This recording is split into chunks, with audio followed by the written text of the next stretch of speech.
اور ساتھ حضرت ابوبکر صدیق رضی اللہ تعالیٰ عنہ کا ہاتھ بھی پکڑا ہوا ہے۔ فقالا، اور حضور نے ارشاد فرمایا، ہاکذا نبعث یوم القیامت،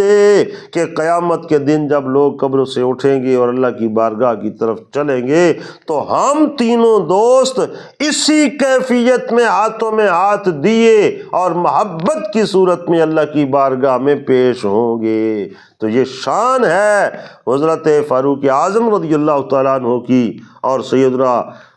صدیق اکبر رضی اللہ تعالیٰ عنہ کی، کہ ساری زندگی بھی ساتھ ہیں